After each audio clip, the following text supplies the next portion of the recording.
Yo, Nate. What's going on, Alex?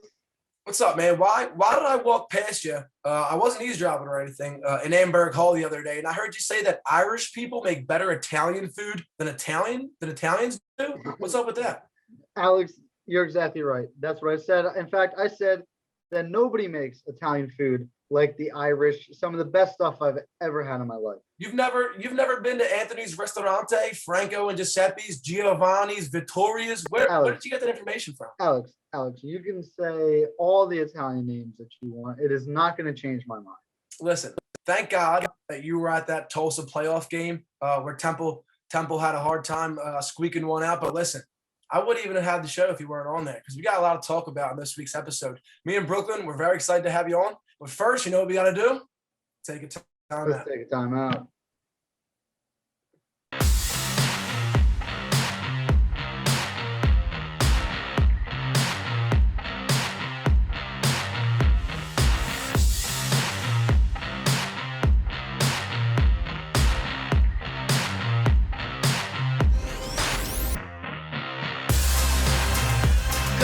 To the people who are watching this and those people only. Nah, I'm just kidding. But how exciting is it that we get to talk Temple athletics for the next 10 to 15-ish minutes?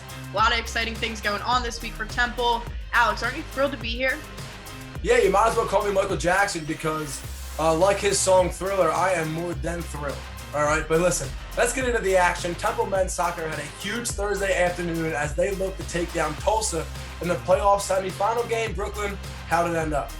It didn't end up so hot, but let's go ahead and take a look at the highlights. Roll the tape. Tulsa took the lead in the 51st minute after an outside-the-box shot from Alvaro Torrijos. Temple was able to tie it up in the 74th with this cross from Mikel Borger and one-touch finish by Jalen Campbell.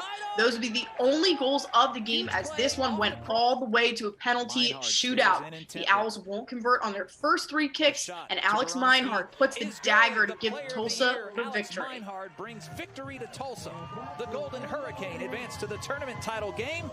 And now to talk a little bit more about this loss, break it down a little bit more, we're bringing in the Sports Desk's very own Nate Stanley. Nate, it's great to see you. Thanks for coming on. How you doing? What's up, Nate? I'm doing all right, guys, but I'm happy to be here. Awesome. Listen, of course, when we bring you on, we got something to talk about. All right, listen, Temple lost in the semifinals. We'd like to see them in the championship, but it just didn't happen. So we're going to ask you a few questions about the game. Honestly, any answer to like what they did well in this game, what they did best? Yeah, Alex, I mean, the end result wasn't the one that we wanted, but it definitely were some positive takeaways from this. For example, in the second half, Temple really controlled the ball really well, especially in the attacking third. They gave the Tulsa defense and that goalkeeper a lot to think about, a lot to worry about. They were crossing the ball really well, passing it forward. Esteban Suarez did a great job of making sure that his guys were fed and getting them the ball, as well as creating chances. As I mentioned, they were getting the ball in the box a lot, which, normally would result in those opportunities. Unfortunately, they were not able to knock a bunch of them down. On a less positive note, what did they not do well in this game? Yeah, as I just mentioned, I was talking about how they didn't get that goal. They tied it up in the 75th minute, but they had so many opportunities right after that and into the double overtime periods where they had a lot of great opportunities, one-on-one with the goalkeeper, one-on-one with the defender, and they weren't able to get it in the back of the net, unfortunately. Also, as I mentioned, it took them 74 minutes to get that first goal, to get a shot on goal in the 74th minute. And after that, it did click, and they seemed to have an idea of what they were doing. But unfortunately, it was too late, too little too late. Awesome. So it was a one-on-one, one-to-one game for most of the part. I mean, it went to PKs. It was a close game. So, I mean, momentum had to shift at some point. You know what time in the game it kind of shifted toward Tulsa's favor? Yeah, I'd probably say that 74th minute goal was definitely a momentum shift for the team. It kind of showed the guys that they were able to get in, that they can actually score on this goalkeeper in this defense. Unfortunately, though, it did not end the way the team wanted. But yeah, after that, they seemed to be attacking pretty well. Gotcha, Nate. Listen, every time you're on here, you do an awesome job. I feel like I was at the game after listening to that, but I did hear you say that Irish people make better Italian food. Just wanted to mention that is not true. but we will move on. Brooklyn, want to say goodbyes? Yeah, Nate, thanks for coming on. It's always great to see you. Get cooking on your Italian food. We'll see. Maybe we'll have a cook-off. But next time you come on, hopefully we'll talk about a win. Huh? Thank you very much. Yes, hopefully we're talking about a win, and hopefully that win is when Alex and I do this cook-off, because nobody does it like the Irish. Thanks for having me, guys. All right, Nate, I'll see you. The American has eliminated its interconference transfer policy that used to bench student athletes for a season at their new school while taking away a year of eligibility. Redshirt sophomore tight end David Martin Robinson weighed in on the new decision. This change means that all AAC student athletes will now be governed solely by the NCAA transfer rules. Those athletes who lost a year of eligibility this previous season will have another year reinstated by the American. Hopefully this will mean that we can see a few fresh faces on North Broad.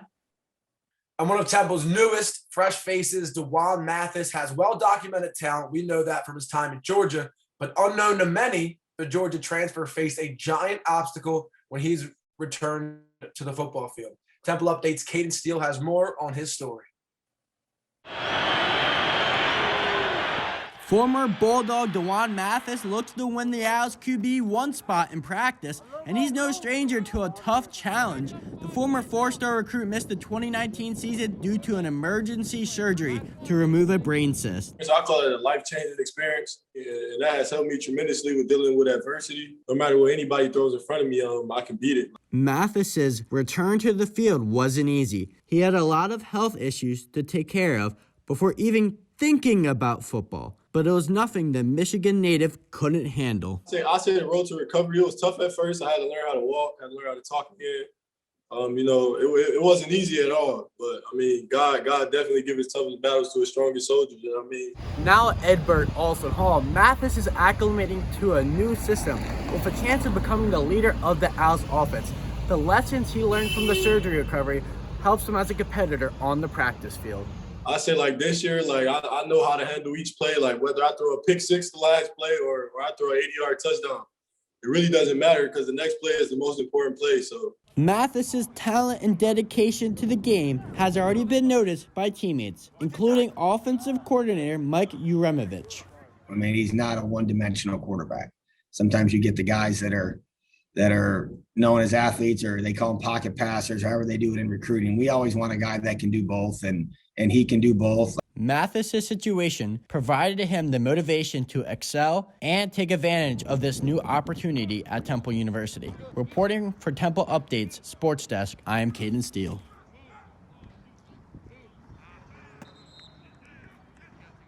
Wake Forest transfer Emmanuel Okpomo signed an aid agreement to play ball at Temple starting next season. Thank God. They needed the help. The 6'10", 225-pound center averaged 1.1 points and 1.7 rebounds in only 9.6 minutes per game. His strength is defense in the paint. He led the team in 11 block shots, not surprising for a 6'10" unit. The Nigerian native and graduate of Oak Hill Academy in Virginia has 4 remaining seasons of eligibility. Thank goodness, because, Temple is they needed a shot blocker and a rebounder. Anyways, well, that's going to wrap up what should be our second to last show of the semester. Wow, that flew by. And you know what they say, time flies when you're having fun. For all of us here at Temple Timeout, thank you guys for watching. Follow us on Twitter at @TU_sportsdesk. We will see you guys next time.